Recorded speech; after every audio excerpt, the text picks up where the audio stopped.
আসসালামু আলাইকুম রহমতুল্লাহি বরকাতুহু হামিদুম মুসাল্লিয়ান আম্মা বাদ। সম্প্রতি মুম্বাইয়ের ভূখণ্ডে এক ইতিহাস রচিত হয়েছে। ভারত উপমহাদেশে 50 বছরের মধ্যে এত বিশাল আয়োজন বিশ্বনবীর পক্ষে কিংবা অন্য কারো পক্ষে হয়নি। সেটা হলো বিজেপির বিখ্যাত নেতা রিতেশ রানা এক সমাবেশে হিন্দু নেতা রামগীতি মহারাজ যখন বিশ্বনবী মুহাম্মদুর রাসূলুল্লাহ সাল্লাল্লাহু আলাইহি ওয়াসাল্লামকে নিয়ে বিরূপ মন্তব্য এবং অসম্মানজনক কথাবার্তা বলেছে, সেই বিজেপি নেতা রিতেশ রানা সেটাকে সমর্থন করেছে। এটাকে কেন্দ্র করে মুসলিম আরেক নেতা বিখ্যাত ইসলামিক দল AIMI এর লিডার ইমতিয়াজ করিম তিনি লং মার্চের ঘোষণা দেন এবং সেই গাড়িবহর সমৃদ্ধ বিশাল লং মার্চ এত বিশাল আকৃতি ধারণ করে, এত বিশাল হয়ে দেখা দেয় যে পুরা মুম্বাই শহর ফিদা কাবি ওয়া উম্মি ইয়া রাসূলুল্লাহ লিল্লাহি তাকবীর আল্লাহু আকবার, ইসলামের ধ্বনিতে আল্লাহ ও তার রাসূলের বড়ত্ব মহত্বের ঘোষণায় মুখরিত হয়ে উঠেছে এবং পুরো ভারতবর্ষকে কাঁপিয়ে দিয়ে ঘোষণা দিয়ে দিয়েছে যে ইসলামকে ভারতবর্ষ থেকে মুছে দেওয়া সম্ভব নয়। বিশ্বনবীকে পৃথিবীর কোথাও অপমান করা এত সহজসাধ্য কাজ নয়। বিশ্বনবীকে অপমান করার আগে 100 বার ভাবতে হবে যে আসলে আমরা নিজেদের অস্তিত্ব অথবা নিজেদের অবস্থান সেটা ধরে রাখতে পারবো কিনা।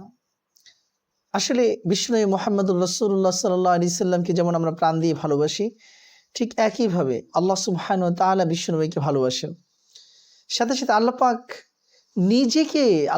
নিজের ব্যাপারে যতটা না গুরুত্ব দিয়েছেন তার চাইতে 1000 গুণ বেশি গুরুত্ব দিয়েছেন বিশ্বনবী মুহাম্মদুর রাসূলুল্লাহ সাল্লাল্লাহু আলাইহি ওয়াসাল্লামের ব্যাপারে।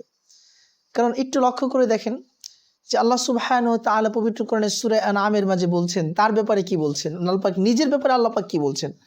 আল্লাহ পাক বলেন আউযু বিল্লাহি মিনাশ শাইতানির রাজিম ওয়ালা তাসুব্বুল্লাযীনা ইয়াদউনা মিন দুনিল্লাহি ফায়াসুব্বুল্লাহ আদওয়ান বিগাইরি ইলম কাযালিকা যায়্যানা লিকুল্লি উম্মাতিন আমালাহুম ইলা আখিরিল আয়াত। অনেক লম্বা আয়াত। তো এখানে আল্লাহ পাক শুরুতে বলছে ওয়ালা তাসুব্বুল্লাযীনা ইয়াদউনা মিন দুনিল্লাহ, যারা আল্লাহ ছাড়া অন্য কাউকে ডাকে তাদেরকে তোমরা গালি দিও না, গালিগালাজ করো না। যারা রামের ইবাদত করে, কৃষ্ণের ইবাদত করে, হ্যাঁ, মা কালী, দুর্গা, সরস্বতী, এদের উপাসনা, এদের কদমে সিজদায় লুটিয়ে পড়ে, এদেরকে তোমরা গালিগালাজ করো না। আল্লাহু আকবার। কেন?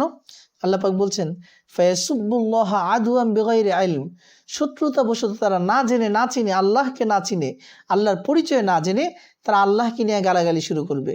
আমরা মুসলমানরা যদি হিন্দুদের রাম, কৃষ্ণ, ভগবান এদেরকে গালিগালাজ করি, তাহলে অপরদিকে তারাও কিন্তু আল্লাহকে নিয়ে গালিগালাজ শুরু করবে। তাহলে একজন মুসলমান তো কখনোই এটা চাইতে পারে না যে আল্লাহ রাব্বুল আলামিনের মর্যাদায় কোনো ধরনের আঘাত আসুক, তার সম্মানে কোনো ধরনের ব্যাঘাত ঘটুক। কিন্তু আল্লাহ পাক আল্লাহকে কেউ গালি দিলে সেটার প্রতিশোধ নিতে বলেন নাই, সেটার উত্তেজিত হতে কিংবা তার কোনো বিচার করতে আল্লাহ পাক বলেন নাই। কিন্তু বিশ্বনবী মুহাম্মদুর রাসূলুল্লাহ সাল্লাল্লাহু আলাইহি সাল্লাম এবং সকল নবীদের ক্ষেত্রে, সকল নবীদের ব্যাপারে, খ্রিস্টানদের নবী ঈসা আলাইহিস সালামের ব্যাপারে, ইহুদিদের নবী মুসা আলাইহিস সালামের ব্যাপারে, হ্যাঁ, এবং ডেভিডের অনুসারী যারা, দাউদ আলাইহিস সালামের নবী, দাউদের উম্মতের নবী হযরত দাউদ আলাইহিস সালামের ব্যাপারে আল্লাহ চিরন্তন বিধান দিয়ে দিলেন মান সাব্বা নাবিয়্যান ফাকতুলুহু, মান সাব্বা নাবিয়্যান ফাকতুলুহু, যে কোনো নবীকে গালি দিবে তাকে হত্যা করে ফেলো। আল্লাহু আকবার।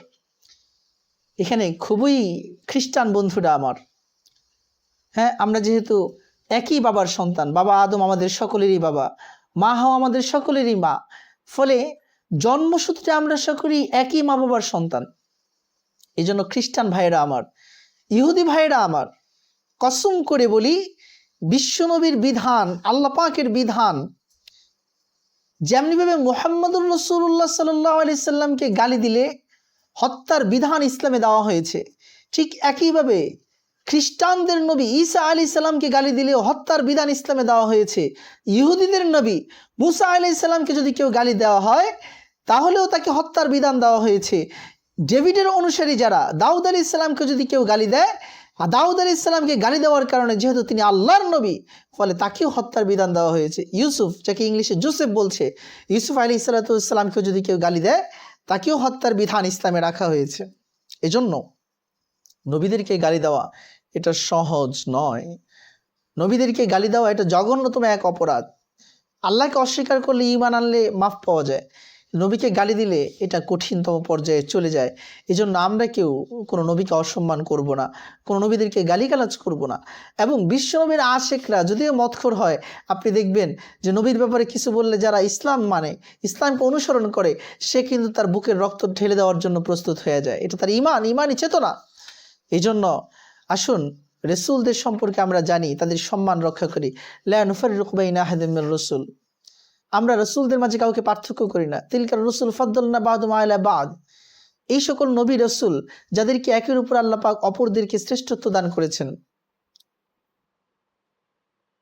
তিলকা রসুল ফাদ্দালনা বা'দুহুম আলা বা'দ মিনহুম মান কাল্লামাল্লাহ, কিছু রসুল এমন আছেন যাদের সাথে আল্লাহ পাক কথা বলেছেন, যেমন মুসা কালিমুল্লাহ। ওয়া রাফা'a বা'দুহুম দারাজাত, অপরদিকে কিছু রসুল এমন আছেন যাদের মর্যাদা আল্লাহ সমুন্নত করেছেন। ঈসা আলাইহিস সালামকে চিকিৎসা বিজ্ঞান দ্বারা, দাউদ আলাইহিস সালামকে জাবুর প্রদান করার দ্বারা, এক এক নবীর মর্যাদা আল্লাহ পাক এক একভাবে সমুন্নত করেছেন। এটা আল্লাহ পাকের খেলা। কিন্তু কোনো নবী রাসূলের মাঝে আমরা পার্থক্য করি না। আমাদের মুমিন হওয়ার জন্য, হে মুসলমান ভাইয়েরা, আমাদের মুসলমান হওয়ার জন্য যেমনিভাবে বিশ্বনবী মুহাম্মদুর রাসূলুল্লাহ সাল্লাল্লাহু আলাইহি সাল্লামের প্রতি ঈমান আনতে হবে, ঠিক একইভাবে যত পয়গম্বর রসুল আল্লাহ পাক পৃথিবীতে পাঠিয়েছেন, সকল নবী রাসূলদের প্রতি ঈমান আনা মুসলমান হওয়ার জন্য ফরজ। ঈসা আলাইহিস সালাম খ্রিস্টানদের নবী, ঈসা আলাইহিস সালামের প্রতি ঈমান আনা মুসলমান হওয়ার জন্য ফরজ। মুসা আলাইহিস সালাম ইহুদিদের নবী, মুসা আলাইহিস সালামের প্রতি ঈমান আনা মুসলমান হওয়ার জন্য ফরজ। এবং তাদের সম্মান রক্ষা করাও একটি ইসলামের উল্লঙ্ঘ বিধান, ইসলামের একটি অমোঘ বিধান। এটাকে ব্যত্যয় করার কোনো সুযোগ নেই। এজন্য প্রিয় অনুরোধ করব, হে মুসলিম ভাইয়েরা, বিশ্বনবীকে নিয়ে কথা বলছেন, আগে তাকে নিয়ে কি একটু পড়াশোনা করেছেন? সমালোচনা করার জন্য অথবা কাউকে অসম্মান করার জন্য তার অবস্থান কি, তিনি কি করেছেন, এটা তো জানা দরকার। না জেনে কথা বলা পৃথিবীতে এর চেয়ে জঘন্যতম অপরাধ হতে পারে না। এজন্য আসুন, পৃথিবীর যত মানুষ রয়েছেন সকলকে আমি বিনীত অনুরোধ করব, নবীজিকে জানে। পৃথিবীর সকল ভাষায় প্রায় কোরআনের অনুবাদ হয়ে গেছে, বিশ্বনবীর সিরার অনুবাদ হয়ে গেছে। আপনি খ্রিস্টান, ইহুদি হন, বৌদ্ধ হন, হিন্দু হন অথবা শিখ হন, যে কোনো ধর্মের অনুসারী হন না কেন, বিশ্বনবীকে জানার আহ্বান রইল। তারপর আপনি প্রশ্ন করুন, ইনশাআল্লাহ আমরা সকল প্রশ্নের উত্তর দেওয়ার জন্য প্রস্তুত আছি। কিন্তু অসম্মানজনক কথা বলে আমাদের অন্তরে রক্তক্ষরণ করবেন না, আমাদেরকে ব্যথিত করবেন না।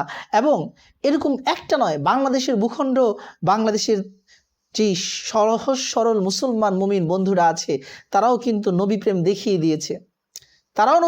দিয়েছে। শাপলা চত্বরের মূল স্লোগান কিন্তু ছিল নবী প্রেম, ইশকে রাসূল। এটা ভুলে গেলে চলবে না।